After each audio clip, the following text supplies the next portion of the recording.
안녕하십니까. 2024년 2월 5일 월요일입니다. 코페스 정보 채널에서 오늘은 인도네시아 기술자가 KF-21 기술 빼간다는 USB 사건 정말일까? 이런 주제로 말씀을 드리도록 하겠습니다. 원래 이 내용을 방송을 해드린 날짜는 지났습니다. 그런데 그 사이에 정말 많은 사건들이 있었고 한국 사람들은 상상도 못할 북한과 정치권의 공작들이 다 지금 드러나고 있습니다. 이런 걸 추적하는 시간이 부족해가지고 방송을 며칠 늦췄고 또 어차피 KF-21에 대한 모든 것은 공작이기 때문에 그 반응을 좀 더 제가 지켜보려고 했던 겁니다. 이번 언론에서 KF-21의 기밀을 인도네시아 기술자가 USB로 빼나갔다. 이게 파동의 핵심적인 것인데 그게 정말이냐 이겁니다. 언론들은 마치 최근에 일어났던 일처럼 보도들을 앞다투어하면서 KF-21 기술은 다 털렸다. 돈은 안 내고 기술만 훔쳐가냐. 이런 식으로 타이틀을 다 걸어놓고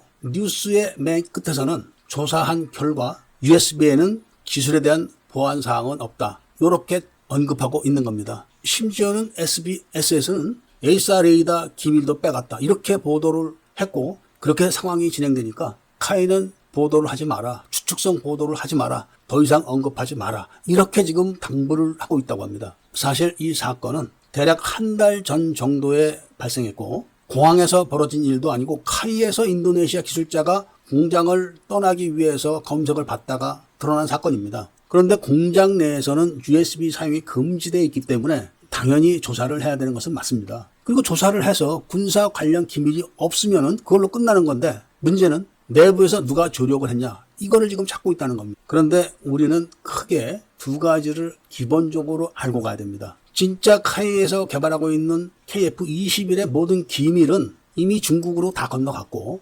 그거를 위장하기 위해서 카이가 일부러 북한이 해킹을 했다. 이렇게 두 번씩이나 자진 신고를 했고 그리고 그거를 하태경이라는 의원이 나서서 북한이 해킹하게 놔두냐 이런 식으로 성명까지 발표해서 마치 북한이 한 것처럼 포장을 했고 경찰은 수사에 들어갔다고 했는데 그 수사가 진행되는지 안 되는지에 대한 발표는 하나도 없었고 그리고 언론들도 그 사건의 수사가 진행되는지 안 되는지는 추후에 보도한 적도 없고 카이도 거기에 대해서 다시 언급한 적도 없습니다. 그런데 문제는 자유우방 국가에서 중국의 화웨이 통신 장비를 운영하는 나라는 한국뿐이 없습니다. 아무리 삼성에서 삼성 통신 장비로 자체 보호를 한다고 해도 결국은 서버가 나주에 있기 때문에 위협이 있기는 마찬가지입니다. 그러니까 중국 정보부와 한국의 많은 간첩들이 중국 화웨이 통신 장비로 모든 정보가 중국으로 넘어가는 것에 대해서 박수를 치고 좋아하고 있지만 미국이 이 사실을 이미 알고 있기 때문에 화웨이 통신 장비로 어떤 정보가 넘어가고 있는 것까지 다 이미 스캔이 끝난 겁니다. 아무리 화웨이 통신 장비로 한국의 모든 중요 국가기관,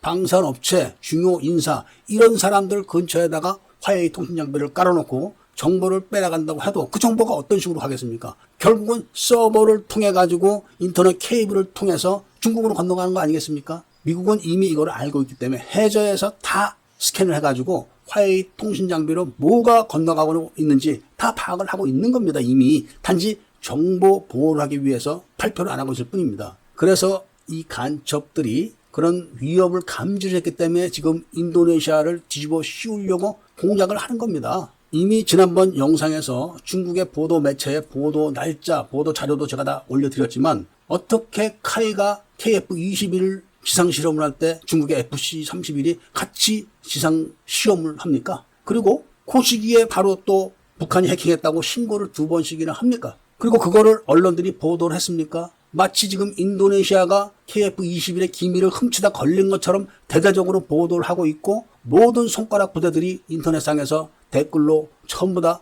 인도네시아가 기술을 훔쳐간 것처럼 선전을 하고 있지만 정작 인도네시아 직원의 USB에서는 군사 관련 기밀은 없었다는 겁니다. 그런데 여기서 아주 중요한 문제가 하나 있습니다. 카이 내부에 조력자가 있었기 때문에 인도네시아 기술자가 USB를 사용했다 이거 아닙니까? 카이는 그동안 카이가 보안을 확실하게 하기 때문에 인도네시아 직원들이 선전용 카탈로그만 확보를 해서 갖고 있어도 그거를 지적을 했다. 이렇게 광고를 하고 있었습니다. 그런데 어떻게 사용이 금지된 USB를 그렇게 오랫동안 사용한 거를 방치했겠습니까? 그리고 그것도 내부 조력자라면 카이 직원 아니겠습니까? 그런데 그 카이 직원이 신분은 한국 사람이거나 또는 아예 조선족이거나 중국인일 수도 있습니다. 신부는 한국인이었지만 귀화를 한 조선족일 경우도 있습니다. 이미 안기부나 국정원은 공작을 위해서 북한 사람한테도 한국 사람 주민등록증을 건네준 적도 있고, 또 귀화한 조선족을 한국 사람으로 신분을 바꿔가지고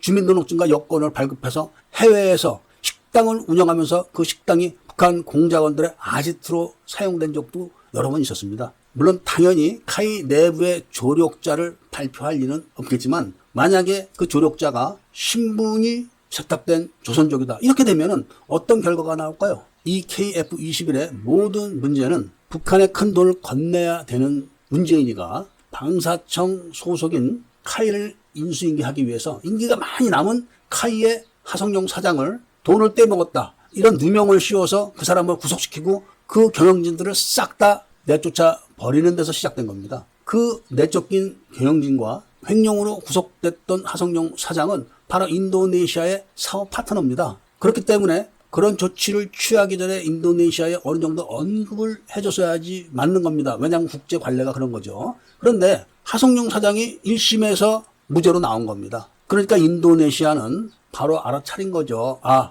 인도네시아의 사업 파트너를 다 내쫓고 다른 경영진을 임명해가지고 사업을 다르게 가는구나, 이거를 감지한 겁니다. 그리고 그 수사를 한 게 누구냐면 바로 윤석열 지금 대통령이 그렇게 한 겁니다. 윤석열 지금 대통령이 그 수사만 그렇게 한 게 아니라 국정원 댓글 사건도 그렇게 했고, 지금 대법원장 사건도 다 엉터리로 조사를 해가지고 전부 다 지금 무죄가 나오지 않고 있습니까? 지금 어떤 언론이 대한민국의 주요 방산업체에 화웨이 통신 장비가 깔렸다거나, 또 중국산 카메라가 장착되어 있다거나, 또는 조선족들이 고용되어 있다거나 이런 보도를 하는 데가 있습니까? 이미 휴전선과 동서남해 주요 군 기지에 깔려있는 감시 장비 카메라가 다 중국산인 게 확인됐고, 고성 집필 사건을 통해 가지고 관리병들이 아닌 어디선가 원격으로 카메라와 컴퓨터와 서버를 어디선가 원격으로 조정하고 있다는 게 증명이 됐지 않습니까? 그런 거를 언급하는 국방위원들이나 군 장성들이 한 명이라도 있었습니까? 이번에 그 감시 장비에다가 AI 시스템을 추가했다니까 별 4개를 다른 지상작전사령부 사령관이 잘한 거다, 이런 이야기를 했다고 합니다. 그 원초적인 기본 장비가 중국제인데 그런 이야기는 안 하는 겁니다. 지금 카이에서 스스로 인도네시아 기술자의 USB에는 군사 정보되는 기술이 없다, 이렇게 발표를 했는데도 불구하고 여론에서는 계속 인도네시아가 기술을 다 빼갔다, 돈도 안 되는 놈들이 기술은 다 가져간다, 이런 식으로 손가락 부대를 동원해가지고 모든 군사 사이트에 있는 인터넷을 다 도배를 하고 있는 겁니다. 이게 공작이라는 겁니다. 그 목적이 어디가 됐든 간에 만일에 프라보가 곧 대통령으로 승계가 되면은 한국은 피박살 납니다. 어차피 한국은 프라보에게 뒷돈을 못 줍니다. 왜냐면은 이미 프라보 측에 돌아갈 뒷돈을 지금의 현직 대통령에 건넸기 때문에 그런 거죠. 프라보가 미쳤다고 라팔 전투기를 대량 도입하겠습니까? 커미션이 있는 겁니다. 인도네시아도 무지하게 부패한 나라입니다. 부패한 나라지만 중국의 간첩들이 정치인이거나 군 지휘관이거나 하는 예는 없습니다. 인도네시아는. KF-21에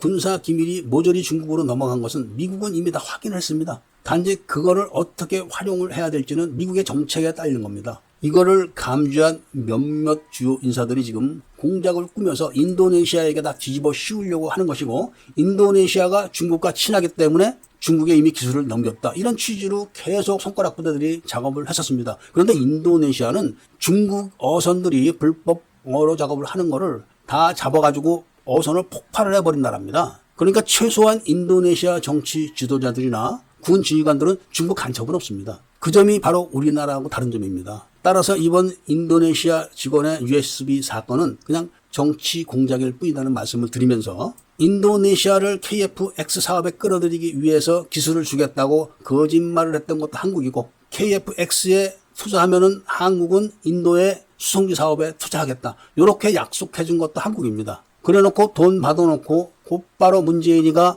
인도네시아의 사업 파트너였던 하성룡 사장과 그 경영진들을 모조리 횡령을 했다는 죄명을 씌워서 내쫓아 버렸는데 1심에서 바로 그런 일 없다고 석방을 해버렸기 때문에 인도네시아가 생각을 바꿨던 겁니다. 그러니까 KF-X 사업을 승인을 받기 위해서 인도네시아를 끌어들였고, 그 다음에는 말을 바꾼 겁니다. 이게 인도네시아 측의 주장입니다. 그렇기 때문에 누명을 씌워서라도 계약을 파기하려고 하는 이런 어설픈 공작이 결국은 인도네시아에 커다란 보복을 불러올 거라는 말씀을 드리면서 오늘 이야기를 마치고자 합니다. 그리고 이런 정도는 아무것도 아니고 지금 대한민국의 모든 뉴스에서 기정사실화하고 있는 정치적인 사건들이 다 조작이다. 이런 거를 제가 조만간에 한번 이야기를 해드릴 사건이 하나 있는데 유튜브에서 말씀을 해드리면은 바로 또 이 채널이 폭파되기 때문에 럼블에서 또는 청청모 홈페이지에서 해드리도록 하겠습니다. 이야기를 들어주신 데 대해서 감사드립니다.